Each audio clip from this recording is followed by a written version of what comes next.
KURINJI Senior Secondary School, CBSE, Namakkal. Successful result producing school in state every year. Administered by the Board of Directors with over 35 years of experience in the teaching field. Special attention on art, craft, music, dance, silambam, yoga, skating and karate. Focus on Hindi Sabha and Spell Bee Olympiad exams. Smart class for effective and innovative learning and well-furnished library. Solitary importance on sports and games in state and national level. WhatsApp facilities to know activities of students and school inside the campus. Free bus for LKG to 8th standard. Free, hygienic and nutritious food. NEET, JEE, IIT coaching experts from Rajasthan and Andhra Pradesh along with our effective teachers. Admission registration for classes LKG to +2. Talent cum scholarship exam will be held on 14/4/2020 and 19/4/2020. KURINJI Educational Institutions, CBSE and State Board, Namakkal.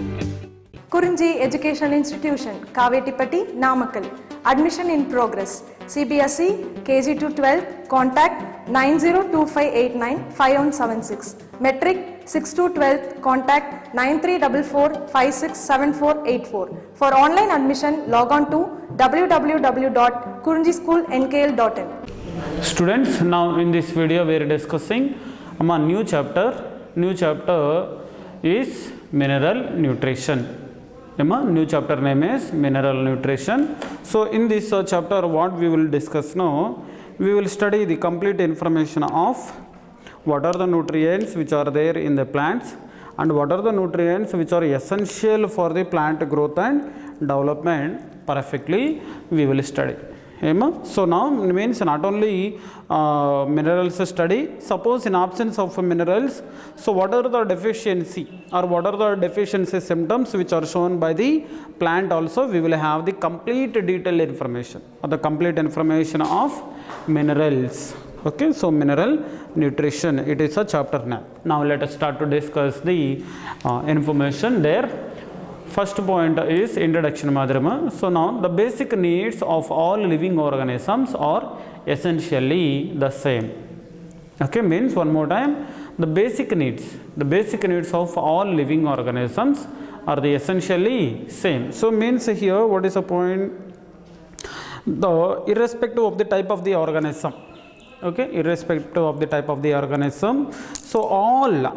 So if you see there the chemical analysis of all living organisms, definitely so we will find out the more or less same kind of chemical composition. So that's why here what they are giving now, they require macromolecules such as carbohydrates, proteins, fats, water, minerals and for their plant growth and development. Means here their growth and development. Means here definitely what are the living organisms are there, all these living organisms are definitely need macromolecules or definitely needed mineral nutrients. Why? Because of for their growth and development, isn't it? So means suppose here without water and minerals and without molecules, means that are maybe macromolecules or the micromolecules, how our body get function? So no chance. So that's why, so suppose if we would like to keep our like a body in suitable conditions, means so definitely we have to eat nourishment food, means the food which contains all nutrients. Suppose if you are not eating, so definitely so our body will show some kind of deficiencies. So according to the deficiencies, again we have to use the tablets. Means suppose if you are not concentrating on the taking of nutrients as well as minerals, so some kind of symptoms body will show at the time. According to that symptoms, deficiency symptoms, we have to use the tablets. Likewise even plants also, or here we didn't mention exactly only plants, so just we are focusing on the all living organisms. Means the all living organisms require macromolecules such as carbohydrates, proteins, fats, water, minerals for their plant or for their growth and development. Okay, now up to the here just one point here also first statement you can remember. So why? Because of this, even though it is introduction, so it is important. What is the point is important now here? Basic requirements or basic needs of all living organisms are essentially the same. Okay, now let us start to discuss the what are the methods which gives the explanation about the mineral requirements in plants. Now let us see. So methods to study the mineral requirement of plants. In 1860, Julius von Sachs. In 1860, Julius von Sachs, a prominent German botanist, so demonstrated for the first time that the plants could be grown to maturity in defined nutrients solution in complete absence of soil. So means here, what is the point here we understood now? In 1860 for the first time, one German botanist, botany scientist, no, he was demonstrated. So what he was demonstrated? No, he was trying to grow the plants so without soil. So means what he was done means, so just he did. So he was provided defined nutrients, means so suppose one particular plant is there, okay, for the plant growth and development. So these kind of nutrients were required. Likewise, so based on his knowledge, he was added some kind of nutrients and he was prepared one nutrient solution and he was succeeded in growth of the plant. So means here based on that explanation, what is the information he is giving us is, so he was first time in 1860 he was demonstrated one important demonstration for the first time. So according to that, what is the statement he is giving us is, plants could be grown to maturity in a defined nutrient solution in a complete absence of the soil. Now this technique of growing of a plants in a nutrient solution is known as hydroponics. Means here definitely, so when the particular person he was succeeded in growth of the plants till the maturity, so by using of water without the soil, so means once you observe the technique, he didn't use the help of, or he didn't take the help of soil, just he was used the water as well as nutrients. So means here without soil, when he was succeeded in growth of the plants, so that particular point or that particular technique is giving the technique name as hydroponics. So hydroponics is nothing but the technique of growing of plants in a nutrient solution is known as hydroponics. Okay, so now since then a number of improvised methods have been employed to try and determine the mineral nutrients essential for the plants. Okay, means here not only that thing, so we have demonstrated or we have conducted or improvised technique or methods are there. So by those methods, what we are trying to get the information means, what are the minerals or what are the nutrients or what are the essential chemical compounds which are needed for the plants also we have determined. Means here we have done or we have conducted a lot of experiments to find out the chemicals which are needed for the plant growth and development. So that is the meaning here what we read now. Since then a number of improvised methods have been employed to try and determine the mineral nutrients essential for the plants. Next one, the essence of all these methods involves the culture of plants in the soil free and defined mineral solution. So thereby here, so when we are getting the particular information regarding the chemical methods as well as without soil, when we are trying to grow the plants by using of a mineral solution, so finally it's a confirm. So it's a confirm, definitely we can grow the plants without soil. Okay, after a series of experiments in which the roots of the plants were immersed in the nutrient solutions and where an element was added or substituted or removed or given in the varied concentrations of the mineral solution suitable for the plant growth was obtained. Means here we have conducted not only one experiment or not only two experiments, we have conducted series of experiments. So in that particular series of experiments, what we have done, so we are keeping the plant roots in the nutrient solution, means the plant roots should not expose out, so these plant roots must be immersed in the nutrients solution. So thereby here, what are the chemicals to be added, or what are the chemicals to be substituted, or what are the chemicals to be removed, entire information as well as the concentration of the mineral solution, so which is suitable for the plant growth and development also we can obtain.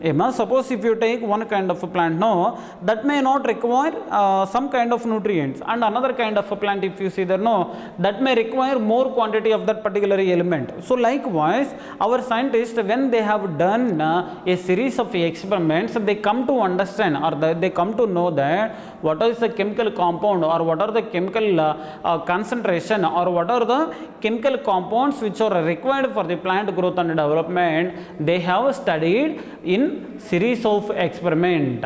So means that is not completed by the one experiment, or that is not completed by the second time experiment.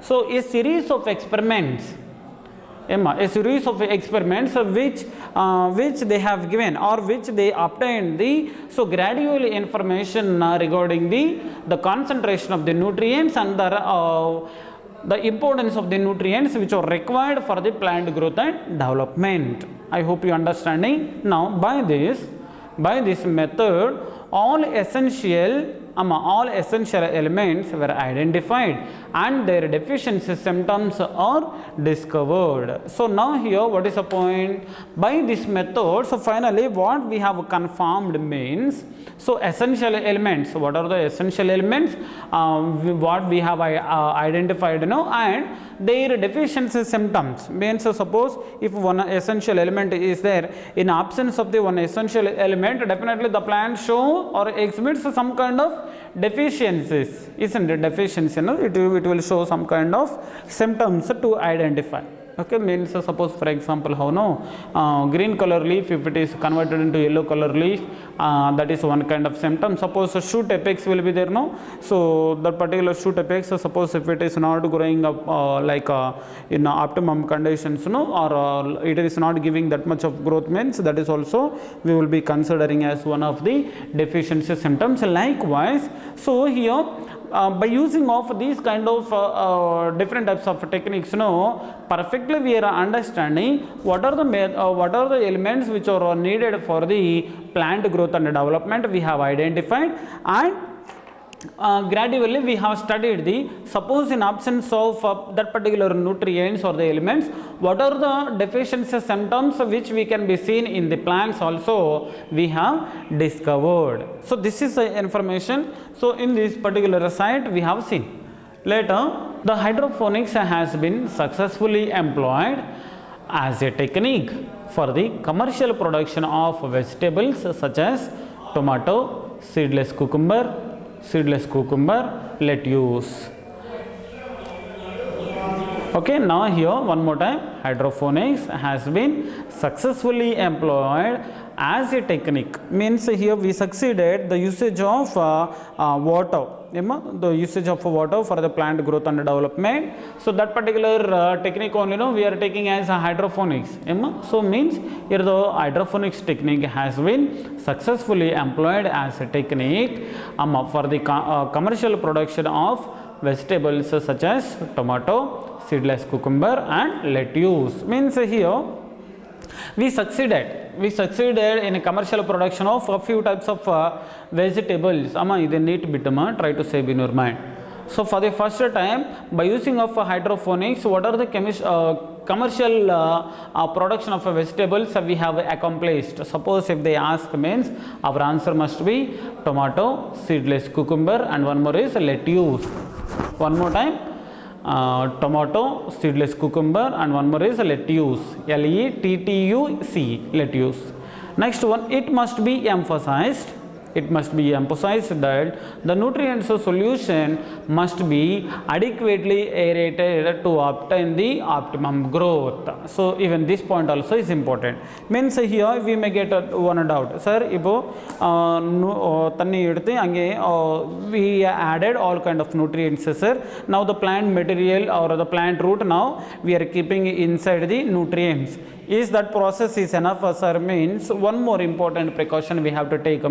So means first of all water we took and we added optimum conditions of the nutrients and mineral salts and solutions, and later one plant now we have brought from some other place, now we are keeping, and we ensure the all roots are immersed in the chemical solution. So later one more important point what we have to take care regarding like precaution, no, we must supply the air. So once you see there here, along with that nutrients, no, it must be adequately aerated to obtain optimum growth. Means if we would like to get the optimum growth of the plant, means definitely that particular nutrient solution must be aerated. Sorry, aerated anayana. So we must supply the air.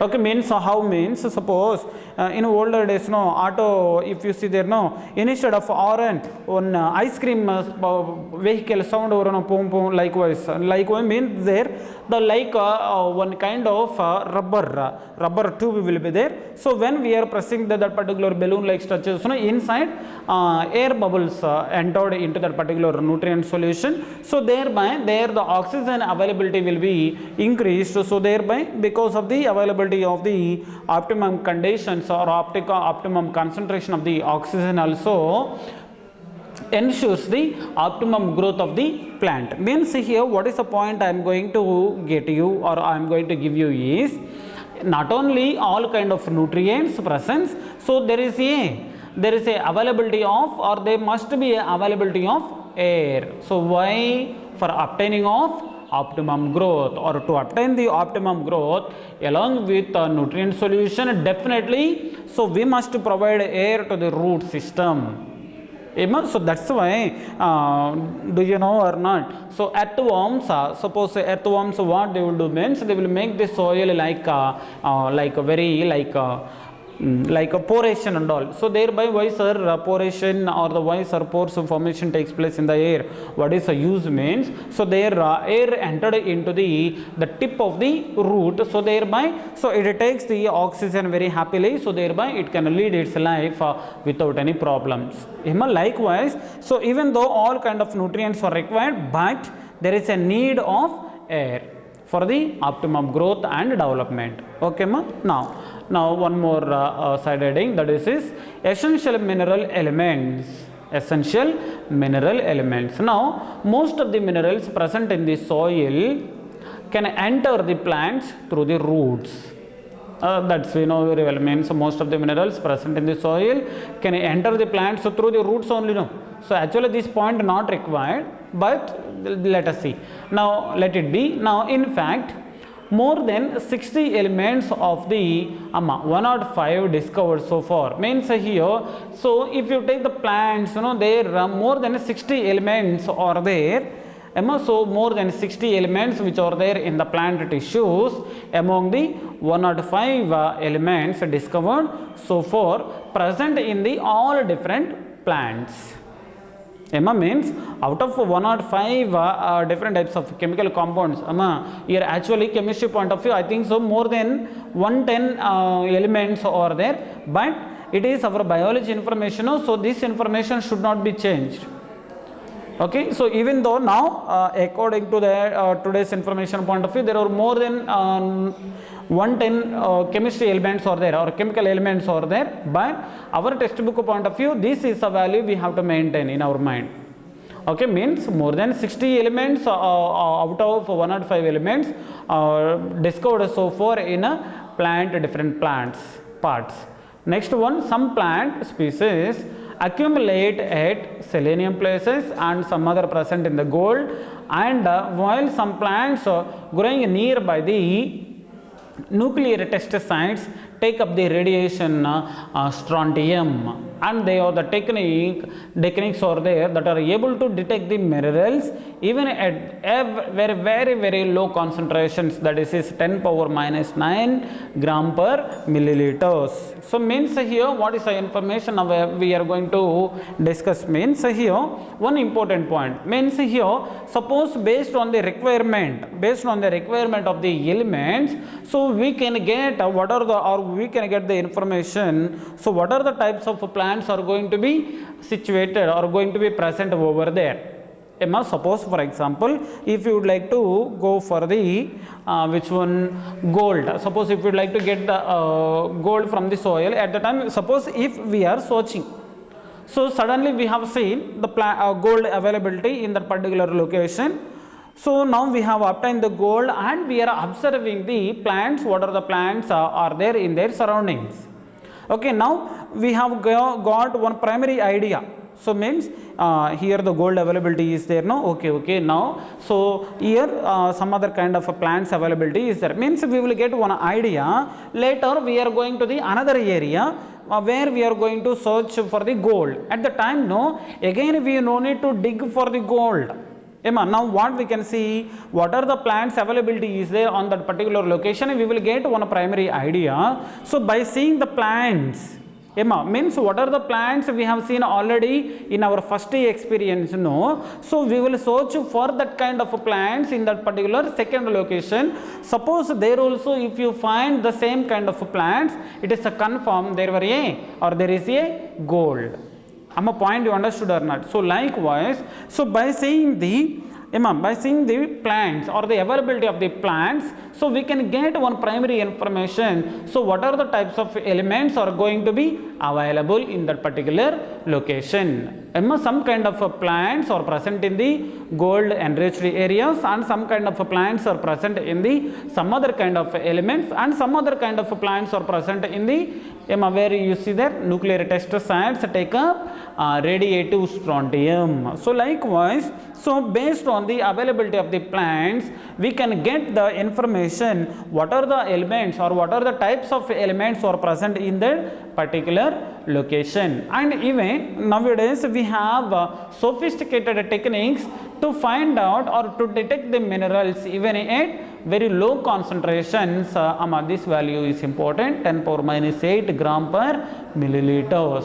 So even this much very minute quantity of concentration of the element also very easily we can determine the what is the type of element is going to be present in that particular location.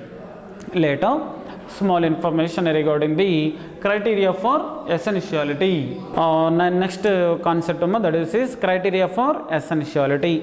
Criteria for essentiality. Now there 3 points are there. 3 points must be there in your mind. Okay, now let me explain, later you can understand one by one. Now the element must be absolutely necessary for the supporting the normal growth and reproduction. Okay, so next one, in the absence of the element, the plants do not complete their life cycle or seed set or set the seeds. Okay, one more time. Now criteria, what is the criteria of essentiality? Means here one particular element is there, suppose. So now we are going to study the what is the importance of the element to the plant.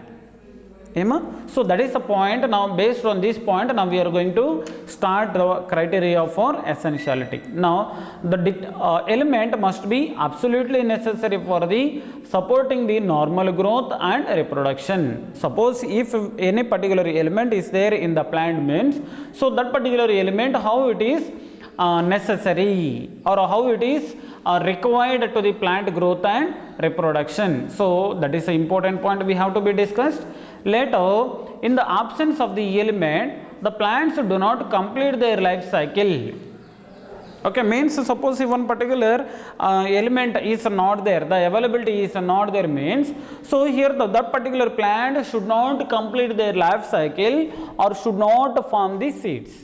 So means here what is the point we are understanding? No, the availability or the importance of the element now we are discussing. Okay, and second one is requirement of the element must be specific and not replaceable by the any other element. Suppose here second point is there are different types of elements are there, but there one element is absent in that particular location. So but we are unable to provide that one at the time. No, if you are supplying another kind of element, so that particular element should not satisfied the what is element is absent before. So thereby what is the point? The requirement of the element must be specific and not replaceable by the any other element. In another words, easily the deficiency of any one element cannot be cannot met by the supplying the some other element. Suppose one element deficiency is there, that particular deficiency element we are not having, so at the time no, I will supply another element that I have abundantly, that I will add likewise. So suppose if you add means that particular added element should not do the or should not replaceable by the any other element means. So here what is the point we are going to discuss now? Each and every element function as well as the properties are unique. So thereby here what is the point? In another words, the deficiency of any one element cannot met by the supplying the some other element. And the third one is, so third point here is the element must be directly involved in the metabolism of the plant. So here suppose one particular element is there means that particular element absolutely or the directly it must be involved in the metabolism of the plant. So likewise there are different types of criteria. So different types of criteria we have seen. So there finally what is the point we are understanding now? So one particular element is there means that must be necessary for the plant growth and development. Suppose in absence of one particular element, that particular work should not be replaced by the another element, that is the point, and the element directly must be involved in the metabolism. So all these kind of three criteria points very important to discuss about the importance of the elements. Okay, so up to here let us keep the full stop, and in the next video let us continue the further information that was there in the continuation. Thank you and be safe at home.